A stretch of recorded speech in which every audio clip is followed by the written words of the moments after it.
Hey y'all, how's it going? It's me, Alex Ball, back for another season of the No-Till Market Garden Podcast. I'm so excited to be back on the mic, chat with awesome growers all across the country about my favorite topic, no-till farming. This week is no exception as we welcome Sasha Kanno from Farm Lot 59 in sunny Long Beach, California. We dig deep on urban land reclamation, running an on-site flower stand, and the value of a good team. So without any further ado, let's get to the show.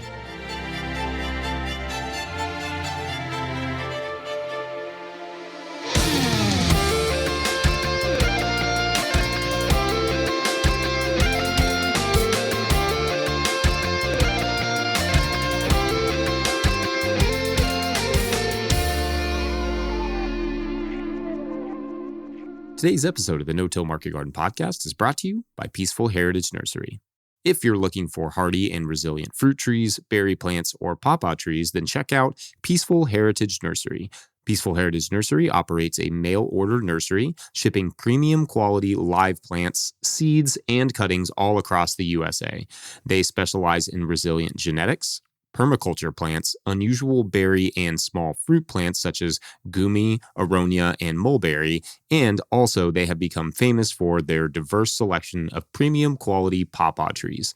5-star Google ratings and customer testimonials attest to their commitment to excellence in quality and service. We have several Peaceful Heritage plants on our own farm. Find them at peacefulheritage.com and join the notification list on their homepage. Once again, find them at peacefulheritage.com. Use the promo code NOTIL, one word, all caps, for 10% off your first order. Today's episode is also brought to you by Certified Naturally Grown. At the heart of sustainable ag is the belief that soil health and thriving ecosystems grow the very best food. Certified Naturally Grown is a grassroots certification program that recognizes direct market farmers using holistic methods and shows your customers that the products you bring to market are grown to the highest ecological standards. If you're looking for an affordable certification option that focuses on the thriving of local farms and foodways, you're going to want to check out CNG. Their peer-to-peer inspections create opportunities for farmers to connect, exchange knowledge, and build regional support between growers. Certify your produce, flowers, livestock, apiary, aquaponics, or mushroom operation today. Find out more at cngfarming.org. That's cngfarming.org. All right, enjoy the show. Well, Sasha, I'm so excited to have you on the podcast. I've been following your project for quite a while. So before we get started, maybe just tell your name, where you're located, just a quick little overview of your operation. Yeah, my name is Sasha Kanno, and I founded Farm Lot 59 in 2010, and we lease a half acre from the city of Long Beach, and I hold my lease with Park Rec and Marine. We originally had this parcel going, and this, it was 70 acres of abandoned parkland, and Long Beach is still active oil. So there was oil derricks around us and pumping. And then they had wanted to, at one point, clean up the area and build an indoor sports park, like a Field of Dreams kind of place. But the environmental impact report was, 50,000 pages or something. And so they scrapped that idea and just kept it as open space. And my neighbor is the city Office of Sustainability, and they do street tree plantings and mulch deliveries and native plantings. And they've kind of taken ownership of the area around the farm. But for us, we have a little on-site farm stand and then our half-acre farm. Okay, cool. On that lot right there. So is it a rural area kind of you're at, or are there other people around you? What's the area like? It's industrial. So it's central Long Beach. So we're on California Avenue. And if you go towards the ocean, it turns into MLK. And if you go north of it's Freeway 405, there's a mosque across the street, a waste transfer station, and a municipal historical cemetery that was started in 1095 or something crazy like that. Okay. I know. A lot of famous locals are buried in there. Wow. So no neighbors. And then we have this open space, and there is a live pipeline that runs under us.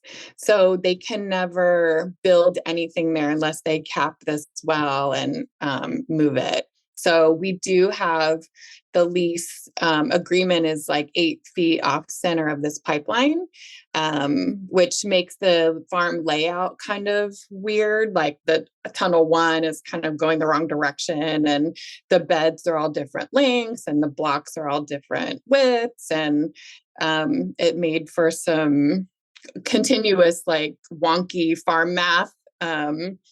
But I mean, if they ever had to dig up this pipeline, the whole place is going to get destroyed. I don't know what 8 feet is going to do for them, but I abide by their by their rule. But the good thing about it is that they could trade the land. They do that a lot here with Park and Rec. They'll trade parcels for, but there's a lot of wetlands projects and things like that. But they could never build like a warehouse or something there. Gotcha. So it kind of has a kind of limited use. So it sounds like you found a good site that you can come in and do your flower farming. How did you end up finding this cool site? Before I had Farm Lot 59, I did a community garden project in my neighborhood, and it was this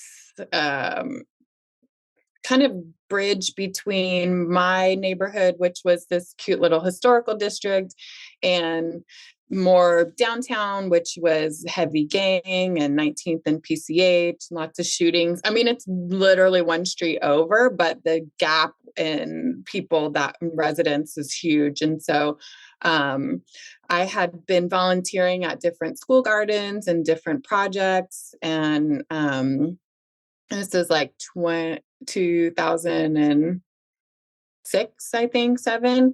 And then pitched, or our city council person actually came up with this community garden idea, and we had been doing grassroots tree plantings and stuff in the neighborhood. And so the people that were doing that didn't want to do the garden, and I said I would do it. So I had this 2-year project because they were going to build Habitat for Humanity housing there. And so the project was good. I realized that I didn't want to manage people.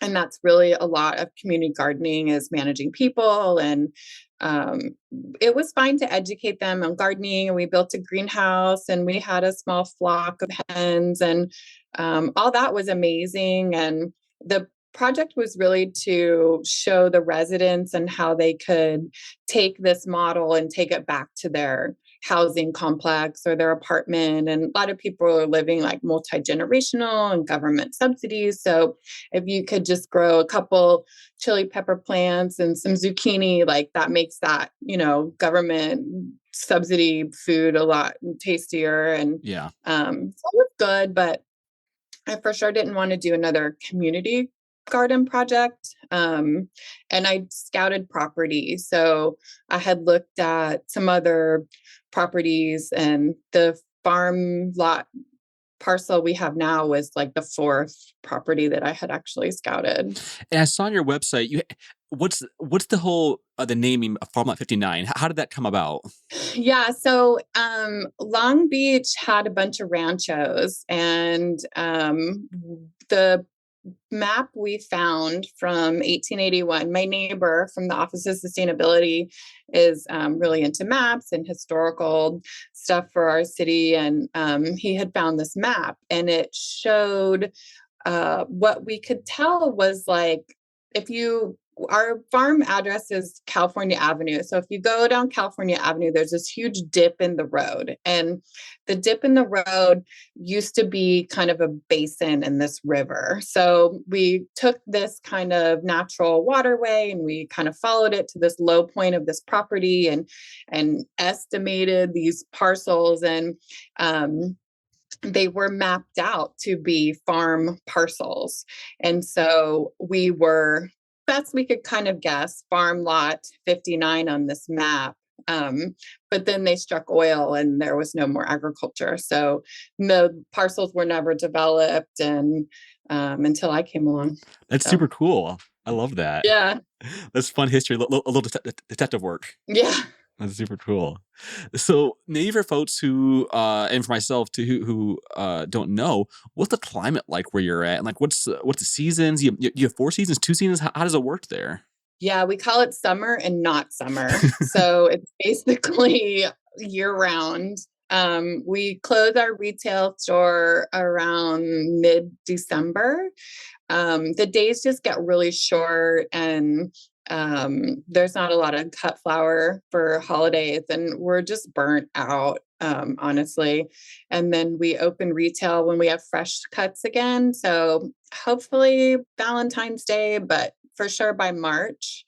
Um, and then we do vegetables year round. So right now it's October 25th, and I have the crew over there cutting stir fry mix, salad greens. We're still picking beans and peppers, and those seasons are kind of merging.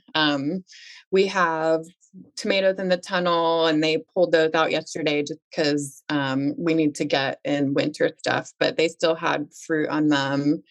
The days get really short, even if it's warm enough climate. The It starts to get dark. Right now it's dark at like a little after 6, and then pretty soon it'll be, earlier, and then by December it's like 4:30. So we don't do lights and that kind of stuff. So it might be nice and warm, but there's no daylight enough to keep growing. That makes total sense. And is it kind of is it a drier climate you're in? What's the rain cycles like there? Yeah, it's arid, like Mediterranean, desert, coastal. We're at zone 10, so it's always kind of nice. The farm is 27 blocks from the ocean, so a couple miles, but it's down in this kind of basin. So it's really its own microclimate, and it's hotter in the summer and colder in the winter. And even just coming up from the road to the main road, the temperature gauge on the truck will read like 10 or 15 degrees different. Wow, that's so interesting. And then within the parcel, I had because it's on a slope, so I had tropical down kind of where the processing area is, and all my bananas and passion fruit had frozen. So we just moved them up, and we're talking like half acre, max. It's not a big place, and we just moved them up more towards the road and put the citrus and the tropicals up there, and they're fine. But it Wow. will freeze down there, like on half of the field only. Really? That's interesting. That's so cool about microclimate. So interesting. Yeah. It's such a small area. Yeah. Yeah. You just have to, over the years, of course, lots of records, lots of taking pictures so you can look back and see. And there was a huge earthquake here in the 30s, and they dumped all the rubble in my area. So there's these hills, but they're not really hills. It's this earthquake rubble that they have like dumped there and then dumped dirt on top of over the years. But it makes for these giant hills. And so when the sun comes up in the east, like it takes a while for it to hit the whole parcel. So it'll sun on half of it first, and then the other half gets blasted later. And so sun surveys and stuff like that is always so important. Yeah, no, it totally sounds like it. So you were saying earlier that you do flowers, vegetables, mix of those. Do you kind of do both of them, or is the flowers more of your specialty you focus on? Yeah, we're about 60/40. For the longest time, we've done a bunch of different things, right? Like everybody, you're constantly evolving, constantly pivoting and trying to make it work. In the beginning, we did a CSA and we did the farm box thing, and it was really stressful for me to keep up with the diversity of it all. And then honestly, there was so much talk about the boxes. Like, where's the boxes? Who has the boxes? And then we moved to crates, and it was like, I forgot my crate and your crate, and who paid for the crate? And then we went to like a go down the line pickup system. And you'd work so hard and then people would leave behind the peppers or leave behind the grapefruit because whatever reason. And so it was just wasteful to me to have that model. So we started doing more restaurant work, and we did about 12 restaurants a week. For us, that was a lot. And that's pre-COVID. And I would work with the chefs, 6 months out and curate their list for them, what peppers they wanted, what salad mix they wanted, herbs or spicy in the mix, and the specialty this and that, and get super, super particular about it. But I'm sure, like your listeners know, chefs get fired or restaurants close or owners don't want to pay for it, or they take a gamble and they're like, it takes 6 months for that bean to come in and then they don't like it. There's a lot of, you think it's a steady market and a steady client, but it's just stressful in like a different kind of way. But we were still doing that, and I had a driver and a route and the manifests, and it was a ton of work. A lot of microgreens and edible flowers, and then when COVID hit, all of our restaurant partners closed basically, and I really realized that we weren't growing any food necessarily. We had turned into this like herb garnish farm and tons of baby teeny things and edible flowers and there was no food. And it was a huge realization for me that I really had strayed from the mission, right? And it was paying the bills. So I am super grateful to all of my chefs and restaurant owners that supported us all those years and did the local farm to table thing, which was not common here at all. But it was a real eye opener that there was no food. And we do operate as a nonprofit, and part of that is because of our lease agreement with the city. And part of it is because we are also this center of agriculture for outreach and education and all these other things that happen when you farm in the city. But we had a donor come forward and support our work during COVID, and we started doing because we had all these chef partners, we started doing meals out of a different commercial kitchen and delivering the meals to people in transitional housing and food bank work. And that's really driven our mission since then. So now 100% of our produce goes to the local food bank and food hubs that they host. They have a refrigerated food truck or a refrigerated shipping container on the west side where they do like a community marketplace for people who live in a food desert over there. So all the produce goes over there. And then my background was floral design and that kind of work before farming, before ag.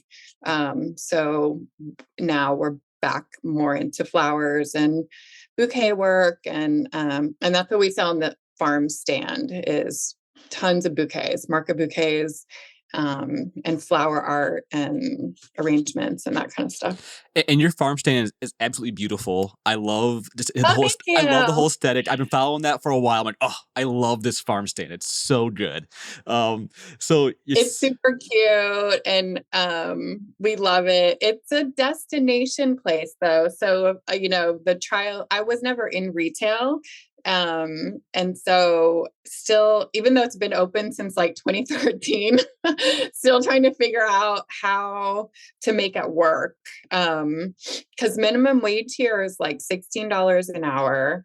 And you need somebody to work up there that has a skill set because you're making arrangements too. And because we don't have any neighbors, like it's a positive and a negative, right? Like positive because you can have more freedom and whatever, but negative, you don't have any foot traffic, you don't have anybody going by, that you have to have that draw to come out of your way, come to the stand just to get flowers. So it's good, but it's kind of like it's a constant problem child, honestly. And it's a lot of crime and theft and vandalism. So every single thing that goes out of the stand, it has to go back in the stand. And I originally built it because I didn't want to go to market because that's such a huge pain in the ass. Totally. But so is the farm stand. Yeah. Honestly. Yeah, I often find customers, especially too, if you're doing like a farm stand that doesn't have great, say, roadside frontage, is that, it's nice, the frontage, you get a lot more customers in, but it's not always the customers that are there to spend the big bucks, who are there to fill their basket. And I feel when you're more of a destination, people come out there, they're like intent buyers. They're coming out and they're trying to buy what they're going to buy from you. For sure. Yeah. Our sales average is like $36 a transaction, but we just need, 100 more guests a day. And the farm, because it's kind of down behind you, you can't see it. So you're not like, oh, wow, everybody that comes by, you have to really say like, we grow it on our farm behind us. And they're like, there's a farm and it's like 10 feet behind you, but until you walk out and look around. And then on the street side, there's a big gate and a big fence. So if you drive by when we're closed, it just looks abandoned. So yeah, it definitely has challenges for sure.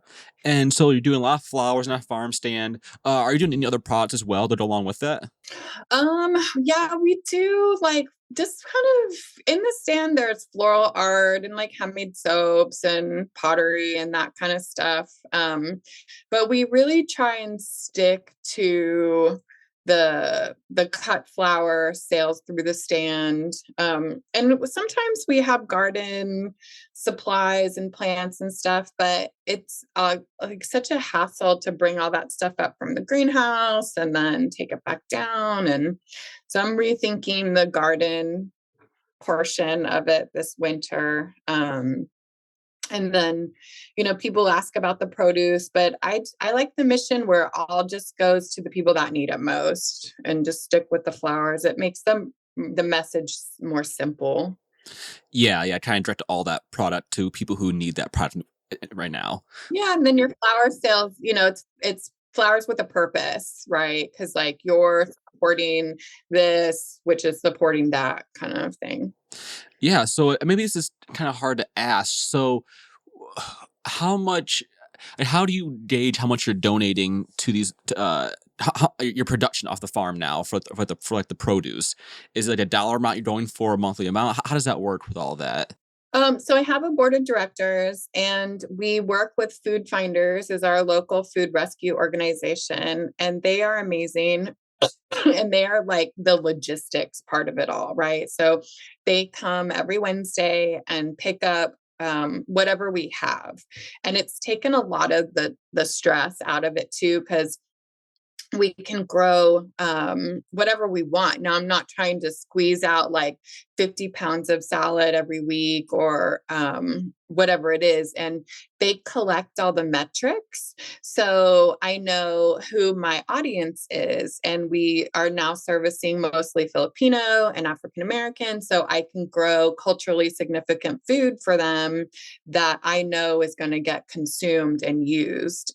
And then we have grants that support it. And I read this awesome book a few years ago about community food webs and how food banks are supporting local farms, and Food Finders does pay us for the produce. So it's not enough to support the entire vegetable side of the operation, but they do pay invoices, and the food goes to that community food hub or the US Vets or senior housing, or sometimes it goes to community college. So they deal with all the distribution of it. So it's an amazing partnership, and it's taken a long time to get this kind of symbiotic relationship thriving. And I definitely talked to a lot of different food banks and a lot of food rescue organizations before we started working with Food Finders. And Food Finders was just the best fit for us. Yeah, that's a super cool organization. I've never heard them before. I'm going to definitely look more into them. That's super interesting. Yeah, they're huge. And the woman who founded it is this super sweet older woman. And she just started it, grassroots out of her house and saw a need. And now it's this, huge organization, and it's food rescue and relocation. So it's great. Yeah, I really like the fact that you're getting some demographic feedback as well, because it seems to be so easy, especially when you're on the farm, feeding people you don't know who it's going to. Just being like, well, they love collard greens. They love 100 heads of lettuce. But now that you can have a little understanding about that, it's such a great relationship. It really connect you with people you're feeding, not just tossing food out there saying, what do you need? Yeah. What do you need? What do you want? What can you work with? Do you want okra? Do you want nopales? Like, it's a very different person that's going to want both of those things. Or, everybody can work with salad mix and herbs. Like, that's kind of and tomatoes, that's easy. But once you get into like specialty eggplants, or like we grow these really long beans, these Asian Gita beans, and if you give them to the right person, they're going to end up in the garbage. And it's just so much work and nutritional value and organic methods and all the soil health and all this everything for someone to be like, no, I'm good, and chuck it. Yeah.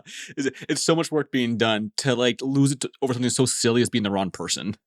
Yeah. And with Food Finders, it's like, well, before them, I was doing all these like recipe cards and, trying to make sure people knew what to do with the produce. And one of the great things about having other partners is that they are the nutritionists, or they are the specialty people. And it really was eye-opening for me to be able to say, like, I need to stay in my lane, right? I'm a producer.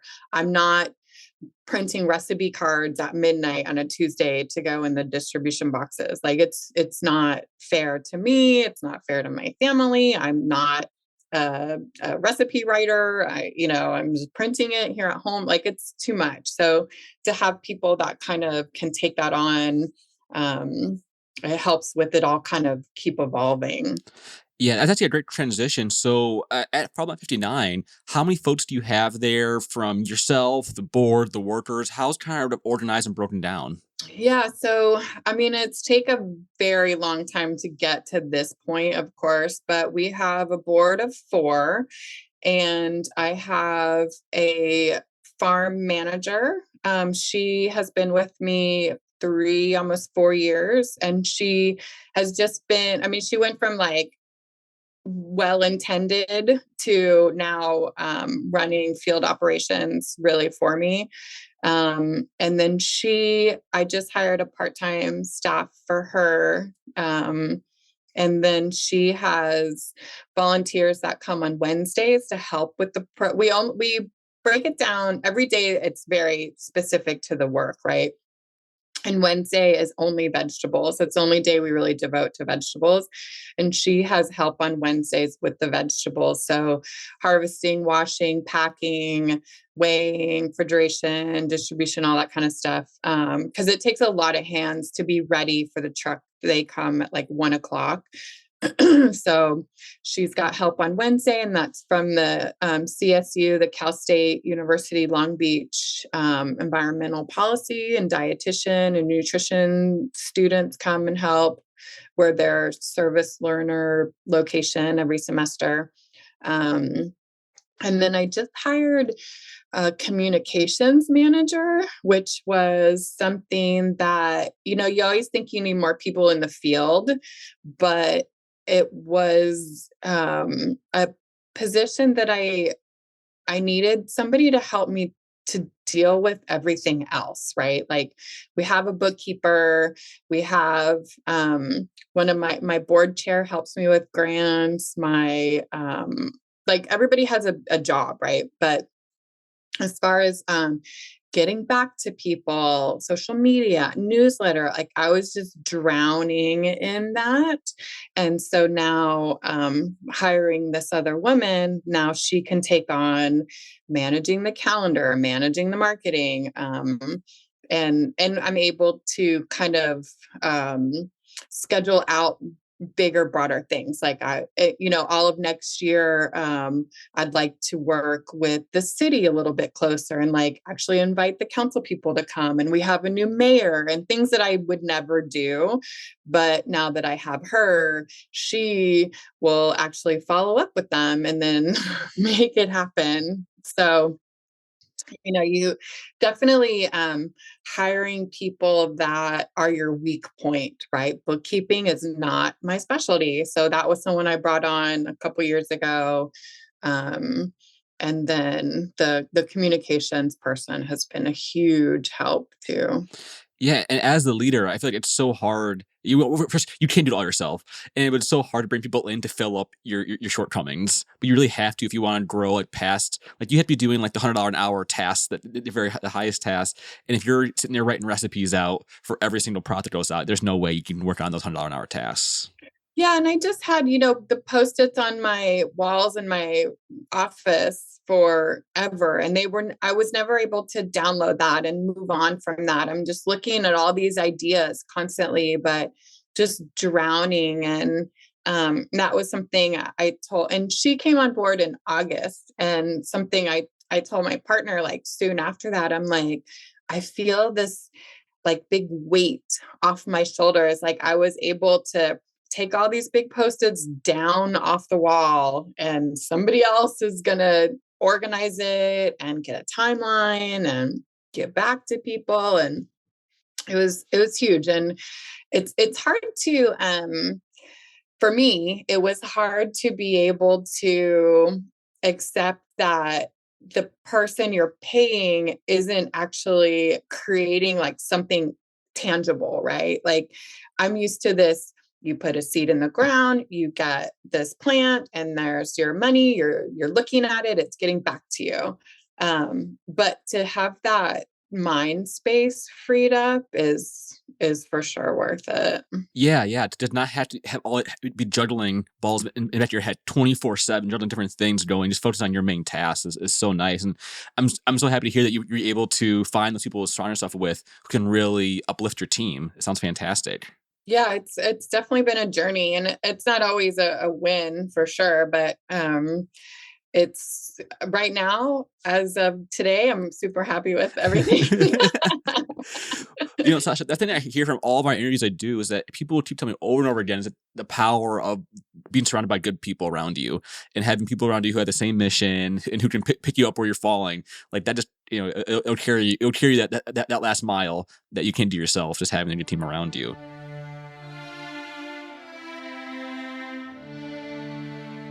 Today's episode is brought to you by RIMOL Greenhouses. Whether it's tomatoes to market, flowers in the spring, or your family's harvest, growing in a greenhouse protected from the weather provides the right environment that you need for a harvest that you can count on. RIMOL Greenhouses are designed for durability and offer the quality that you need to grow productively year-round. Visit RIMOLGreenhouses.com to get a quote today. If I may editorialize for a second, I own a RIMOL tunnel. I love it. We built it ourselves, and I really appreciated the quality of the tunnel as well as the customer service we received in the process. So make sure to check them out. Today's episode is also brought to you by Johnny's Selected Seeds. Johnny's Selected Seeds is a proud sponsor of the No-Till Market Garden podcast. Since 1973, Johnny's has supported farmers and gardeners with superior seeds, tools, and information to help ensure their growing success and help feed their communities and families. The research farm is at the heart of Johnny's, where they trial thousands of varieties and tools every year. Their breeding program uniquely focuses on introducing varieties that meet the needs or solve the challenges mixed market, small farmers, and avid gardeners face.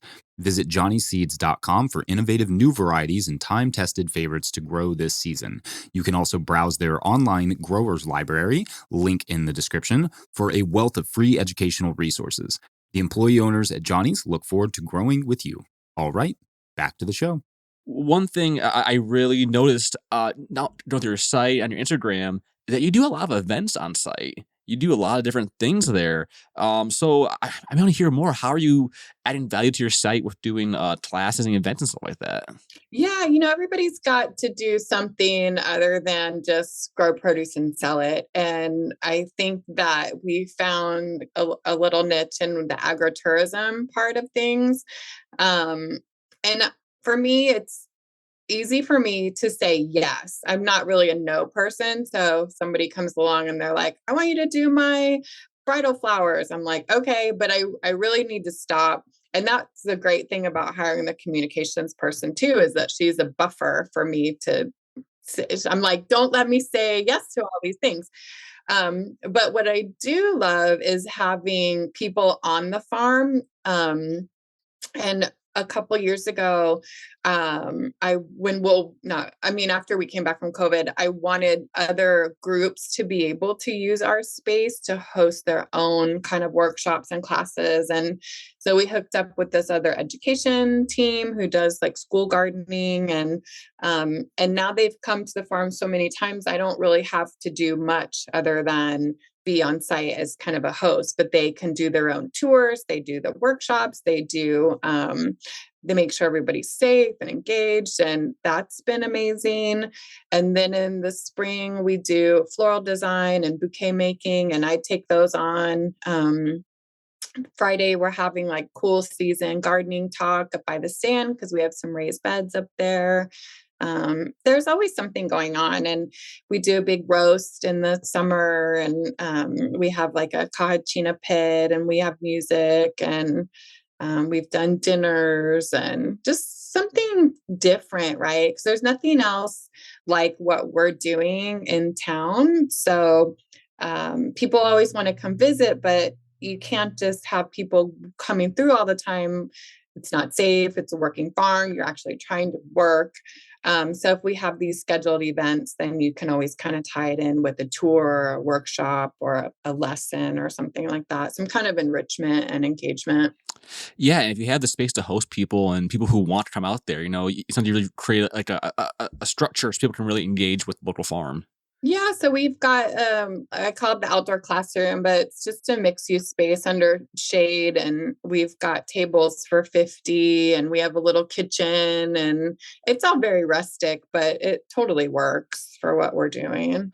Yeah, and I saw also you're doing some like farm education. Is it called the farm school? Is that what it's called there? Yeah. So taking all of this knowledge, and it really kind of came out of people wanting me to do like consulting and things like that, but you can't go to everybody's house and everybody's school. And so I wrote this manual a couple years ago, and the first year, it was way too much information.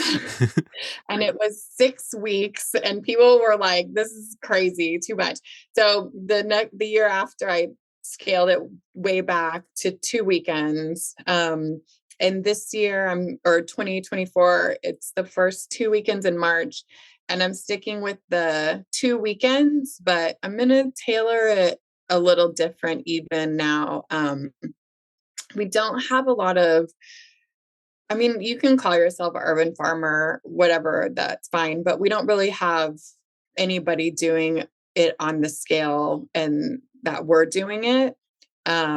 So I need to tailor it more for people that are extremely novice and backyard growers. And there's a lot of dreamers that come through the school too. Like, I'm going to move and have this homestead and things like that. So, but we run through greenhouse best practices, transplanting, irrigation basics. But people are mostly interested in like seed starting calendars and calculators, and how to have succession planting, and then we have all the basic tools, right? We have a BCS, and we have the tilther and the broad fork and the wheel hoe and all that stuff. So we do hands-on with all that, so people can really see like what works for them or what doesn't work for them.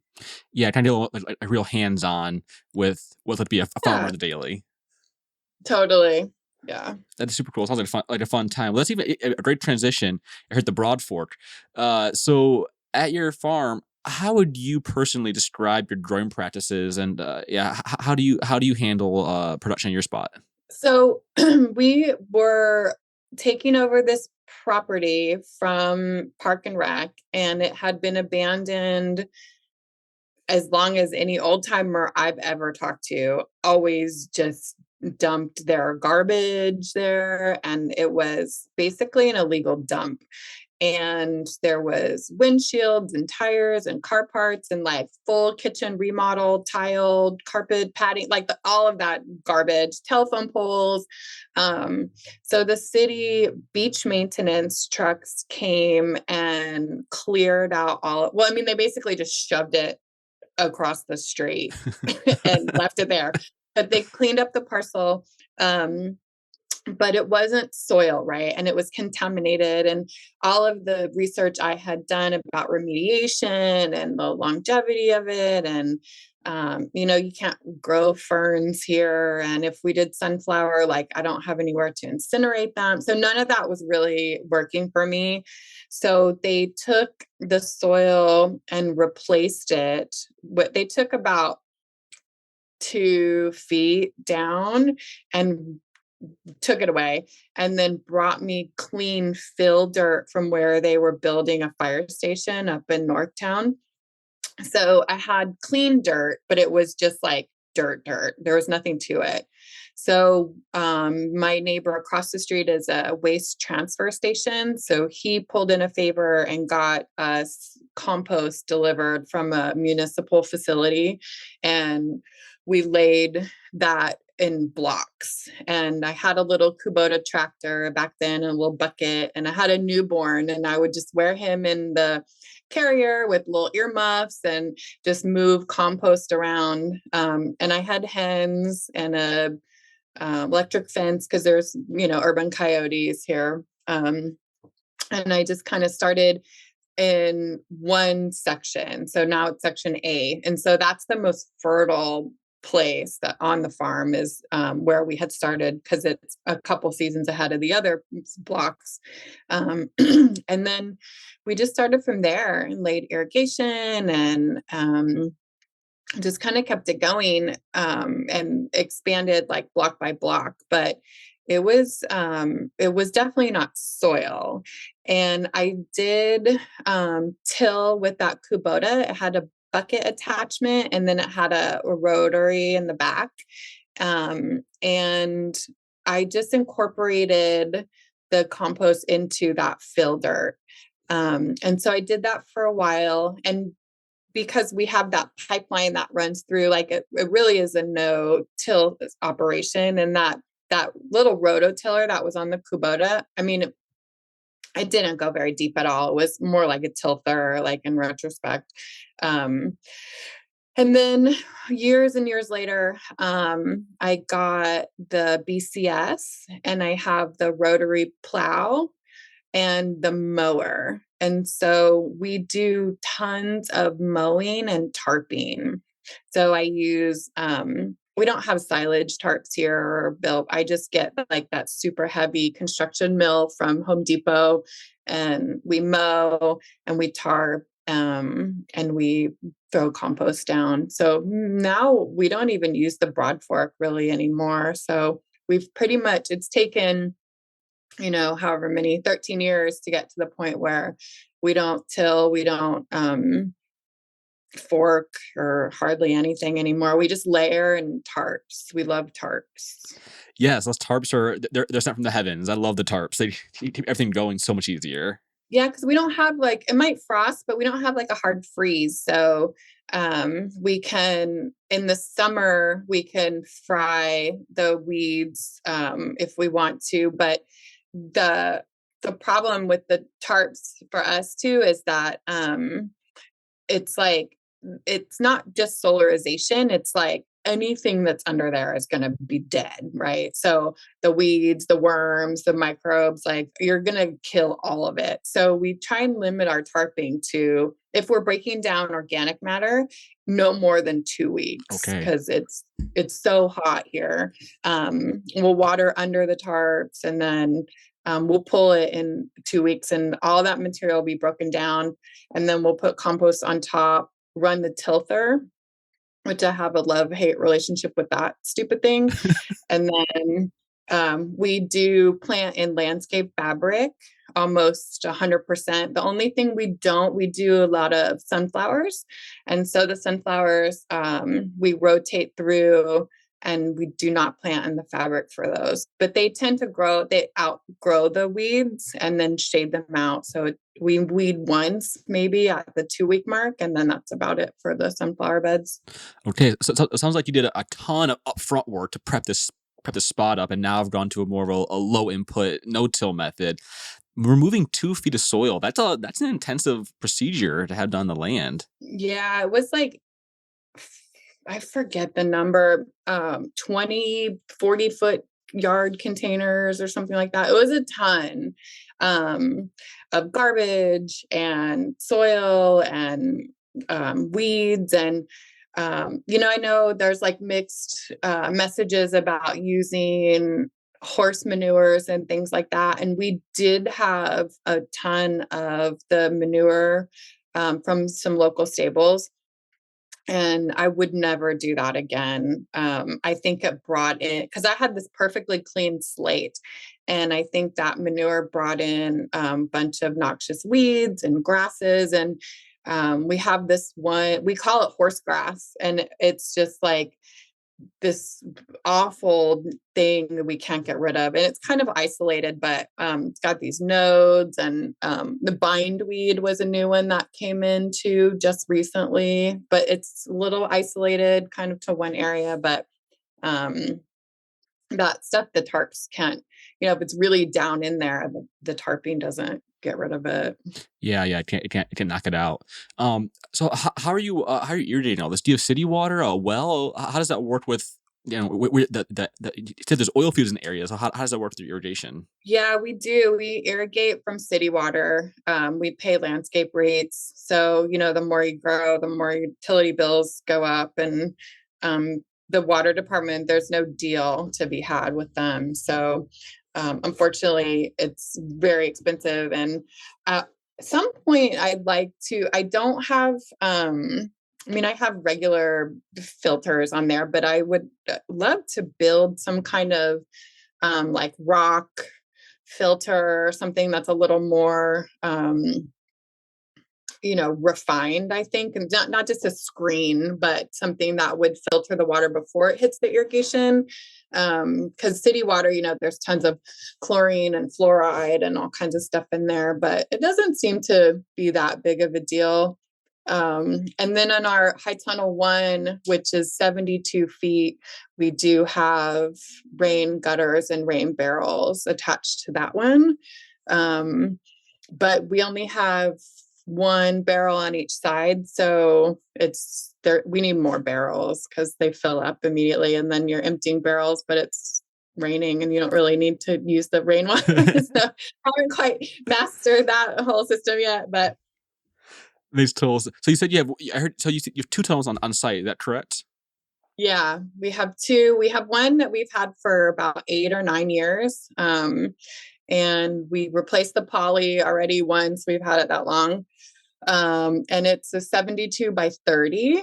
And it's got the side walls roll up and down, but I never put the end walls on it because of the way that it's laid out and the wind flow, and it just doesn't really need it. I have it, but I haven't needed it. But there's a huge fan in there to help move the air around. And then high tunnel 2, we put up 2 years ago, I want to say. And that one's 40 by 20. And that one, I also have a shade. That poly is thicker, so it does create more of a shade environment because we're full sun. It's like, desert hot sun. And then that second tunnel, I do have a shade cloth that goes on top of it if we need it. So you're saying that in the winter, it's still just as warm, just less light. So do you have the tunnel full of greens and stuff in the winter as well? Does that plastic help things grow quicker? Does it get less light in there? How does that work in your climate? Yeah, so tunnel 1, it's set up with a hook and ladder system, and we have sunk poles in concrete with the cable. So I built it originally for tomato production. And then when tomatoes are over, we string Hortonova as a trellis, and I just use the cable system and clip it on. And we grow sweet peas in there. for spring cuts. So the tunnels flip. So tunnel 1, summer veg, winter flower, and then tunnel 2 is summer flower, winter veg. So right now in tunnel 2, it's full of kales and bok choy and cutting greens and head lettuce, and we'll just keep turning that tunnel over until February. And then that will go to spring, or succession of spring flower. So stalk, larkspur, feverfew, that kind of stuff. And then tunnel 1 will go back to tomatoes. Gotcha. So you were saying earlier, do you get a lot of rain there? Do tunnels help a lot with shedding rain off plants? Or is that is heavy storms not a huge issue where you're at? No, it's more for shade. Like, especially with the tomatoes, field tomatoes, the birds just ruin them. And because we're surrounded by this kind of light touch park, now they've cleaned up all the garbage and planted all these California natives, and it's a huge wildlife area. And they made a water catch and the low point. So when it does rain, and they've sold off some of the acres. So it was 70 and now I think they're down to like 40 acres or something. But all of that rainfall catches in this basin. And so we get seabirds and shorebirds and herons and all kinds of fun stuff. And there's tons of birders, and Sierra Club comes by now, which is awesome because before it was just a wasteland. But with all that nature comes, they love tomatoes and produce too. So in tunnel 1, if we do tomato production in there, the poly the birds still come in, but not like they would in the field. And that poly diffuses it. So there's no sun scald, and you're just growing under this kind of protected environment. And then tunnel 2 will be more for shade for sure. Yeah, the tunnels are cool though. They're it's like it was a cost share with NRCS and the equip, and the first one I got they take about 2 years to get because of the paperwork on their end. And then I lease from the city, so I have to get a right of consent. And the first one took a really long time because they didn't understand and blah, blah, blah. And then the second one took less time, but it still takes over a year or something. And then, you have to have the money up front. So you have to buy it, and it comes on a truck. We got ours from Farm Tech. And then nobody around here knows how to put those up. So you have to rally all your friends. And, the big joke was like, how many engineers does it take to put up a high tunnel? And how many weekends does it take 7 engineers to put it up? The second one definitely went faster, but once you get it up, it's like a super high dollar real estate. So you want to keep it in production. And when you have a fail, it's a huge hit. And it's all just more labor though, right? So this past year, it was just Carissa and I working in the field, and I'm not there nearly as much as I used to be. And so we only did like 3 tomato beds in tunnel 1, and the rest was cut flower. And like we were growing sunflowers in there, which is ridiculous, but just because it was an easy, quick crop to kind of get going. And but you just want to keep it like going more, and trying to think the best way to utilize the second tunnel. I don't know if I was reading about there's a new like hot weather peony variety called a Latina, or I don't know. So how can I use this tunnel like for the most bang for the buck, Yeah, keeping it packed full as much time as possible, just to keep the dollars flowing out of it. Yeah. So maybe it's a good time to ask about this. So you're pretty far into this project. So you've been through the ups and downs. You've been through everything. So as you move forward, what are some of your long-term goals for Farmland 59? What do you see yourself in the next 5 years or so? I mean, it's definitely a legacy project at this point. And the longer, it goes on, that means I'm that much older too, right? So I definitely feel physically different than when I started. And I want to make sure that it lives on beyond me. So part of my lease negotiations coming up, our lease is expiring next month. And so they have really poor short-term terms. And part of my board of directors work this next round is to get a better deal and a longer lease, and so we don't have to constantly be worried. And the infrastructure at this point, I'm pretty good. I mean, it's a little, we call it rustic. It's not quite shanty town by any means, but it's not my property. I don't own it. I'm never going to own it. There's no lease, like open space agreement or anything like that. So I don't want to put in like anything else as far as like structures and infrastructure goes. To me, it's all labor and knowledge and creating the funding to have a bigger team of people that can do this kind of work, that find value in it. And I've always thought that there was value in farming as a career, and being able to pay a living wage and a fair wage. And you should be able to do this kind of work and have a nice life and be happy and healthy and be supported by your community. And so just trying to find that longer term funding and keep all my team, because they love it. They love working on the farm. It's a unique, situation, and they all want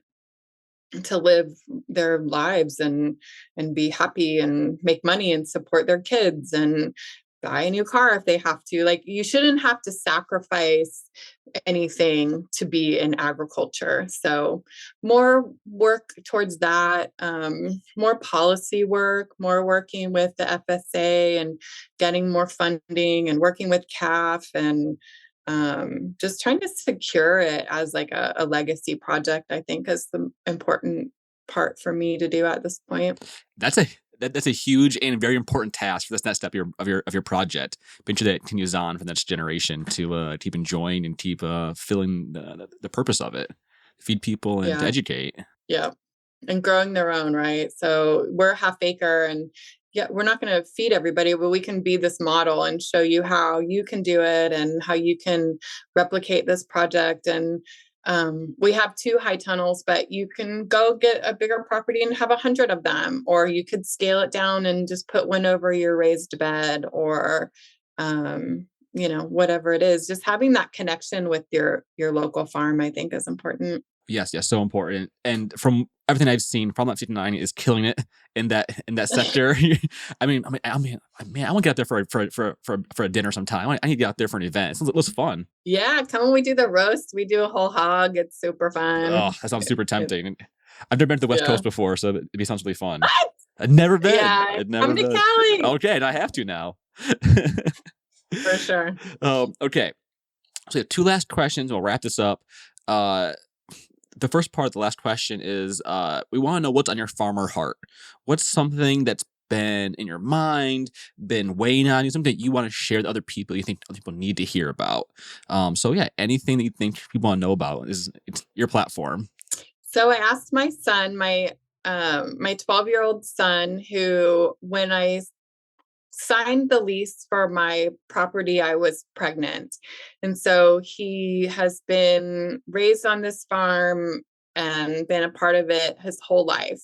And the reason why I started it was so I could be present and have him with me and raise my child in an urban environment, but be connected to nature. And we homeschooled and we did Waldorf and we did all these kind of things to have him immersed in this life. And his response to this question was to have more farms.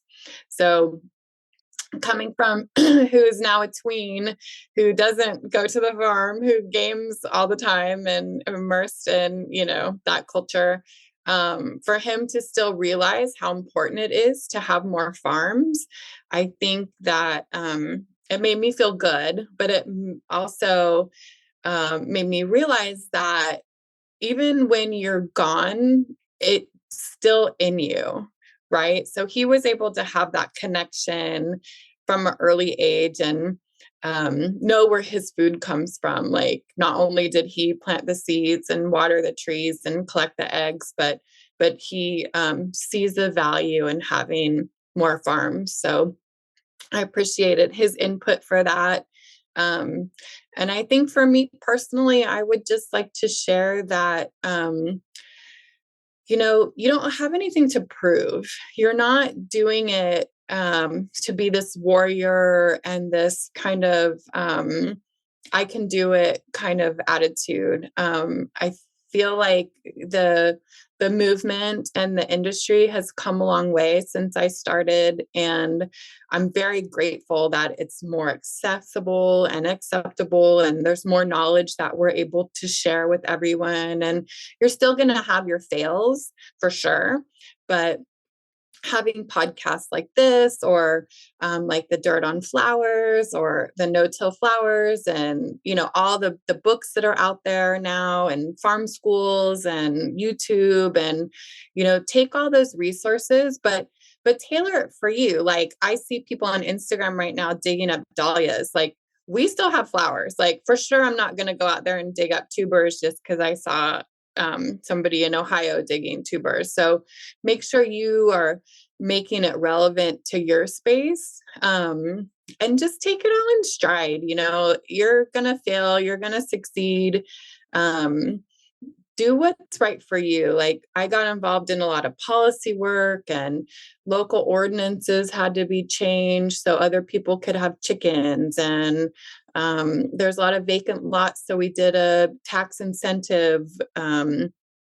This is whatever it is that you can do to kind of help the movement in your town, or whatever it is. Like, find your lane is all. Yeah. Sasha, thank you so much for opening our season with that advice, because I think it's so easy for us as young farmers or small scale farmers try to put the whole weight of the whole world on our shoulders and try and fix everything with, when really we have to find our lane and do what we do best. Like I said earlier, we can't be the farmer, do all the notes, sticky notes, do all the classes, all the councils. We have to figure out what we're going to do and do that well to try to help those around us, push the movement. Yeah, it's a lot. And we all leverage what we have to make it happen, right? And I definitely use my savings, and it's fine. It all works out in the end, but know your own limitations and what you're willing to take on, and just kind of trudge along. Don't feel the pressure so much. The winter will always come. The flowers will always come. There will always be salad. Don't worry about it so much. Yeah, it's not to way. Don't worry too much about it. Last question: how do you find balance in your farm personal life and really take care of yourself? Well, that's a great question. Considering it is the end of October and we're still going strong, our season is year round. So figuring out when we can take a break. We've been pretty good the last couple years about taking off in August, because that is the worst, or September, which is also pretty miserable here, hot and gross and buggy. And then taking off in holidays.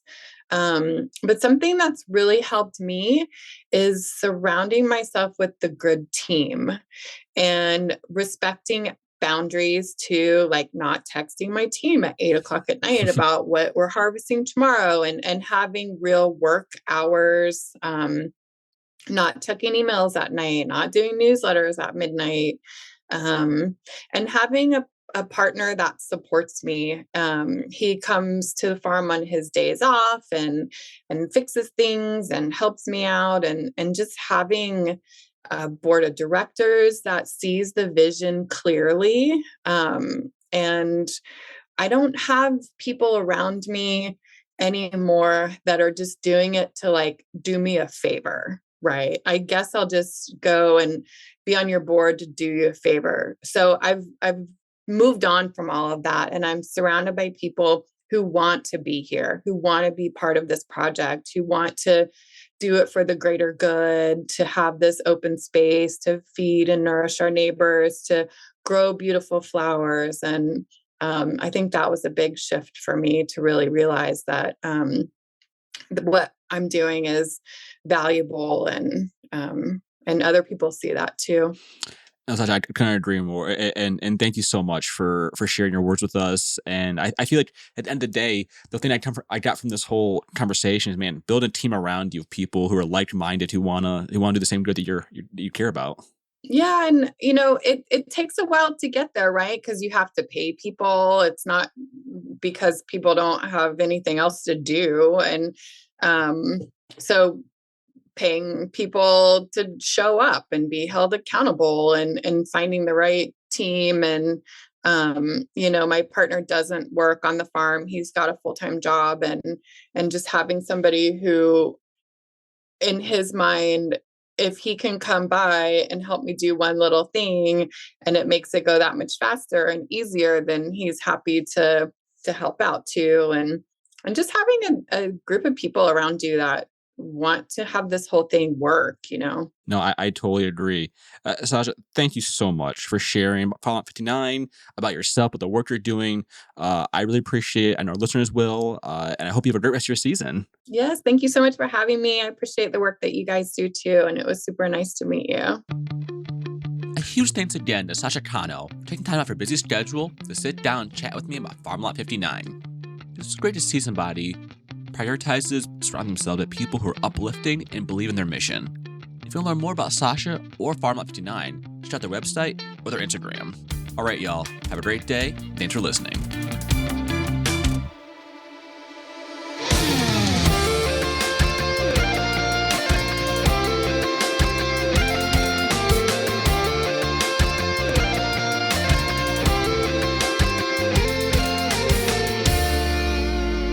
All right, I hope you enjoyed that first episode, and welcome back to the new season of the No-Till Market Garden podcast, y'all. Real quick, some things that we have going on. First, if you're like, I wonder if Farmer Jesse is even mildly cool to hang out with, well, you can find out for yourself. Here are a few places you can find me this winter of 2023-2024, including the Acres Eco Ag Conference just across the river from Cincinnati. I will be doing a full day session there for the Eco Ag U, which you can and should sign up for. I will also be there all week hanging out, so check that out. There's also the 2024 Dallas Innercity Growers Symposium in Texas, the Utah Food and Farm Conference at the Red Acre Center in Utah. That is as far west as I will go this year, I think. Of course, as always, I will be at the Organic Association of Kentucky Conference, or OAK, here like 15 minutes from my home farm, and the Organic Growers School outside of Asheville, North Carolina. All the links for those in the show notes, and also linked in the show notes is an important survey we would love for you to please go fill out. That survey will just help us to know how we're doing and if there are any content areas that we are missing.